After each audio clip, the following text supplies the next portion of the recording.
Ya, Bismillah, Assalamualaikum warahmatullahi wabarakatuh. Selamat malam. Jadi, kami dari kelompok 9 akan mempresentasikan hasil tugas kami, yang mana tugas kecerdasan buatan. Perkenalkan, nama saya Arfan Sariko, teman saya yang satu Asri Andi Sarapeng, dan temannya saya satu lagi Muhammad Farhan. Ya, jadi langsung saja, di sini saya akan mempresentasikan tentang representasi pengetahuan. Basis pengetahuan ada dua. Yang pertama, langkah pertama dalam membuat sistem kecerdasan buatan adalah membangun basis pengetahuan. Yang kedua, digunakan oleh motor invensi dalam menalar dan mengambil kesimpulan. Kemudian, bahwa terdapat contoh gambarnya. Kita masuk lagi ke masih di basis pengetahuan. Ada dua lagi. Knowledge engineering atau proses mengumpulkan dan mengorganisasi pengetahuan. Yang kedua, knowledge representasi, yaitu proses bagaimana pengetahuan direpresentasikan untuk membentuk basis pengetahuan. Kemudian, karakteristik representasi pengetahuan. Ada dua, dapat diprogramkan dengan bahasa komputer dan disimpan dalam memori. Yang kedua, fakta dan pengetahuan lain yang terkandung di dalamnya dapat digunakan untuk melakukan penalaran. Kemudian, representasi pengetahuan. Itu terdiri dari struktur data dan prosedur untuk penafsiran. Yang kedua, hal yang berhubungan dengan representasi pengetahuan ada 4.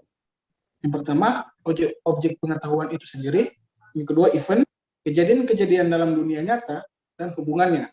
Yang ketiga, performa, bagaimana melakukan suatu tugas tertentu. Yang keempat,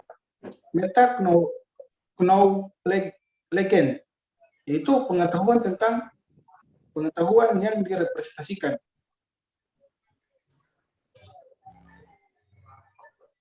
Kemudian, klarifikasi representasi pengetahuan. Ada 4 poin lagi. Representasi logika, menggunakan logika formal. Representasi prosedural, menggunakan prosedural sebagai kumpulan instruksi untuk memecahkan masalah, digunakan dalam pemrograman if-then. Yang ketiga, representasi network, menggambarkan pengetahuan sebagai graph and tree. Representasi yang keempat yaitu representasi terstruktur, memperluas konsep, representasi network, dan membuat node-nodenya menjadi struktur data yang kompleks. Contoh, script, frame, dan objek. Selanjutnya logika. Pertama, bentuk representasi pengetahuan yang paling tua. Yang kedua, proses menarik kesimpulan atau inferensi berdasarkan fakta yang telah ada.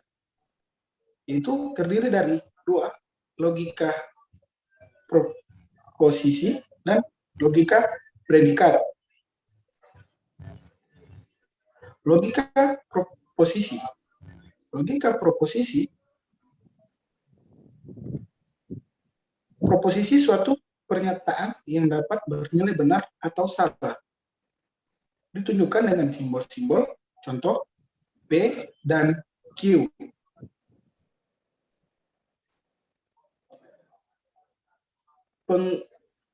Penggabungan proposisi memakai operator logika ada 5. Pertama, konjungsi, garis N, kedua disjungsi atau OR, yang ketiga negasi atau not, yang keempat implikasi atau if-then, yang kelima ekuivalensi, if and all if. Oke, selanjutnya saya akan meneruskan dari teman saya tadi, yaitu contoh logika proposisi. Jika hujan turun sekarang, maka saya tidak pergi ke pasar. Kalimat tersebut dapat ditulis dengan P sama dengan Q, di mana P itu hujan, Q saya tidak pergi ke pasar. Oke, inilah tabel kebenaran untuk hubungan logika. Tabel kebenaran untuk hubungan negasi.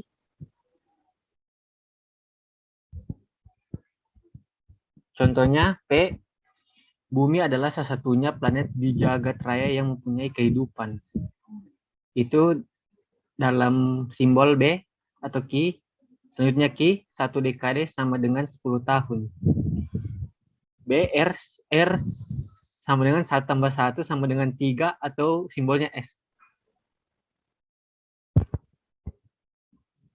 Contohnya, P, Bumi bukan satunya planet di jagat raya yang punya kehidupan. Yang kedua, Q, 1 dekade sama dengan 10 tahun, dan 1 tambah 1 sama dengan 3. Q,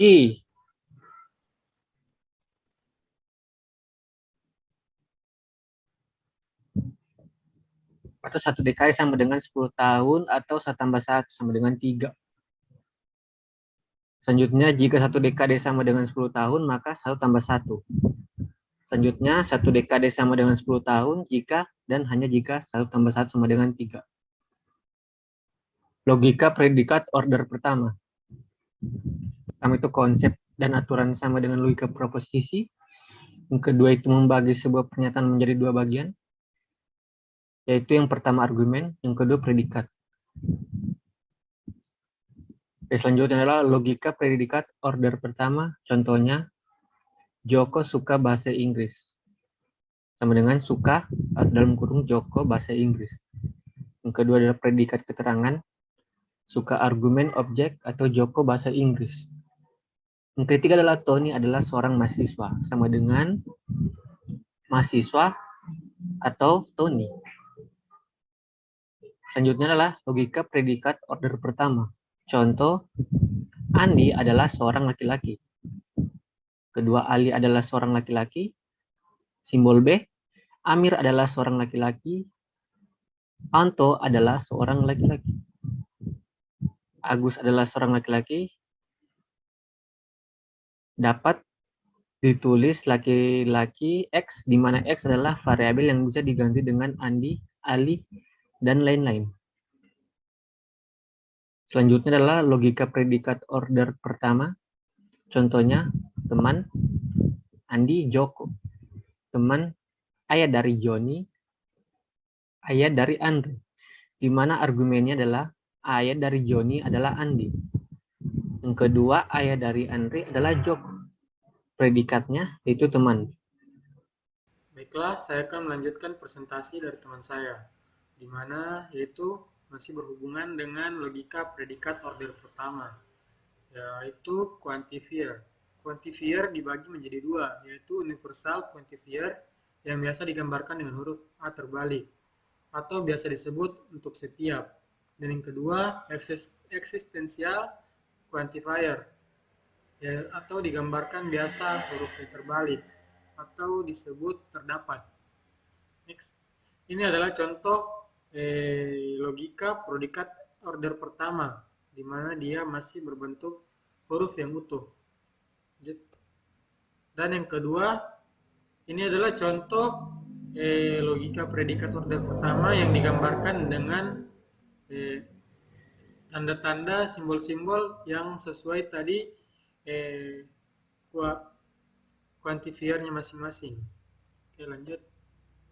Ya, di sini ada aturan produksi. Representasi pengetahuan dengan aturan produksi berupa aplikasi atau rule yang berupa if then.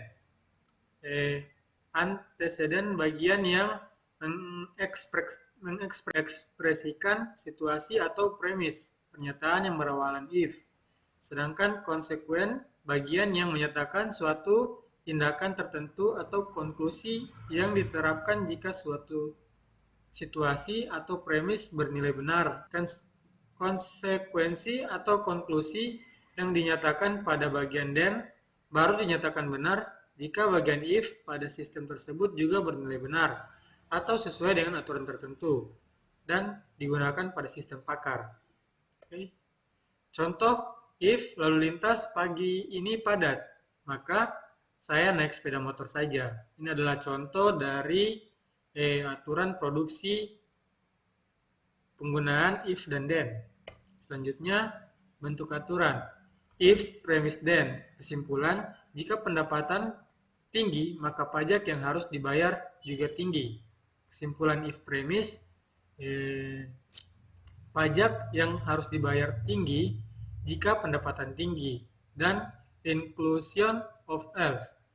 If pendapatan tinggi atau pengeluaran tinggi, maka atau then pajak yang harus dibayar tinggi. Else atau selain pajak yang harus dibayar rendah. Sistem produksi terdiri dari komponen-komponen yaitu ruang keadaan yang berisi keadaan awal, tujuan, kumpulan aturan yang digunakan untuk mencapai tujuan, dan strategi kontrol yang berguna untuk mengarahkan bagaimana proses pencairan akan berlangsung dan mengendalikan arah eksplorasi. Ini adalah contoh bagan atau alur cara kerja sistem produksi. List dan tree. List serangkaian struktur data yang dibuat secara berhubungan. List juga menggambarkan relasi dan hierarki.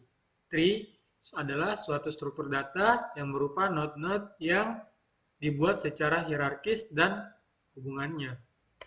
Selanjutnya, ini adalah gambaran dari kedua struktur data. Yang pertama ini adalah struktur data list, sedangkan tree dia berbentuk seperti pohon. Oke, selanjutnya. Jaringan semantik merupakan gambaran pengetahuan grafis yang menunjukkan hubungan antara berbagai objek. Kedua, terdiri dari lingkaran-lingkaran yang menunjukkan objek dan informasi tentang objek-objek tersebut. Objek di sini berupa benda atau peristiwa antara dua objek dihubungkan oleh arch yang menunjukkan hubungan antara objek. Oke. Ini adalah contoh jaringan semantik. Selanjutnya, frame. Frame kumpulan pengetahuan tentang suatu objek tertentu, peristiwa, lokasi, situasi, dan lain-lain.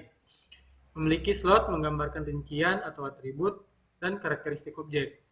Biasanya digunakan untuk mempresentasikan pengetahuan yang didasarkan pada karakteristik yang sudah dikenal, yang merupakan pengalaman-pengalaman. Dengan menggunakan frame, sangat mudah untuk membuat inferensi tentang objek, peristiwa, atau situasi baru, karena frame menyediakan basis pengetahuan yang ditarik dari pengalaman. Selanjutnya, ini adalah contoh frame. Kemudian hierarki frame. Kebanyakan sistem AI menggunakan kumpulan frame yang saling terkait satu dengan yang lainnya secara bersama-sama. Contohnya, hierarki frame kendaraan terdiri dari 5 frame, yaitu frame kereta api, frame sampan, frame mobil, frame pesawat, dan frame kapal. Masing-masing frame masih dapat dipecah lagi menjadi beberapa frame yang lebih rinci. Misalnya frame mobil, terdiri dari frame penumpang mobil dan frame truk dan frame bis. Selanjutnya, ini adalah hierarki frame. Oke, ya. Hierarki frame yaitu susulan dari frame yang mengizinkan pewarisan frame. Akar dari tree terletak pada puncak, di mana level tertinggi dari abstrak disajikan. Frame pada bagian dasar atau bawah disebut daun dari tree. Hierarki mengizinkan peristiwa sifat-sifat, seperti frame biasanya mewarisi sifat-sifat dari frame dengan level yang lebih tinggi. Pewarisan merupakan mekanisme untuk membentuk pengetahuan yang menyediakan nilai slot dari frame ke frame. Dalam hierarki di atas, masing-masing frame dirinci hubungannya seperti hubungan antara frame orang tua atau parent frame dan anak atau child frame. Ini adalah hierarki frame yang membandingkan dua buah frame. Selanjutnya, ini adalah contoh frame. Kemudian script, skema mempresentasikan atau pengetahuan yang sama dengan frame, yaitu merepresentasikan pengetahuan berdasarkan karakteristik yang sudah dikenal sebagai pengalaman-pengalaman. Perbedaannya, Frame menggambarkan objek, sedangkan script menggambarkan urutan peristiwa.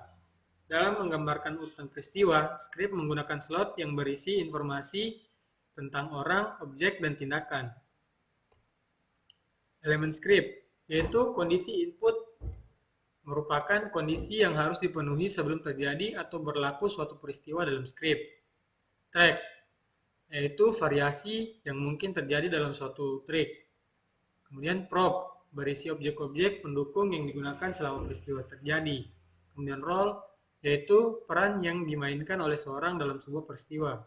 Scan, yaitu adegan yang dimainkan yang menjadi bagian dari suatu peristiwa. Kemudian hasil, yaitu kondisi yang ada setelah urutan peristiwa dalam skrip terjadi. Selanjutnya, contoh skrip. Utamanya jalur atau track ujian tertulis mata kuliah kecerdasan buatan. Kemudian role peran yaitu mahasiswa dan pengawas. Kemudian prop atau pendukung, lembar soal, lembar jawaban, absen dan pena, dan lain-lain. Kemudian kondisi input, mahasiswa terdaftar untuk mengikuti ujian. Adegan 1 atau scan 1, pengawas mempersiapkan lembar soal, menyebarkan lembar jawaban, dan menyiapkan lembar presensi. Adegan kedua, mahasiswa masuk ke ruangan, pengawas mempersilahkan mahasiswa masuk. Pengawas kemudian membagikan lembar soal. Kemudian pengawas membagikan lembar jawaban. Dan adegan ketiga, di mana mahasiswa mengerjakan soal ujian. Mahasiswa menuliskan identitas di lembar jawaban. Mahasiswa mendatangani lembar jawab. Mahasiswa mengerjakan soal. Dan mahasiswa mengecek jawabannya. Adegan keempat, yaitu mahasiswa setelah selesai ujian, pengawas mempersilahkan mahasiswa untuk keluar ruangan. Kemudian mahasiswa mengumpulkan kembali lembar jawaban mahasiswa, kemudian keluar dari ruangan. Ini adalah contoh alur yang digambarkan oleh script. Oke, itu saja. Sekian. Assalamualaikum warahmatullahi wabarakatuh.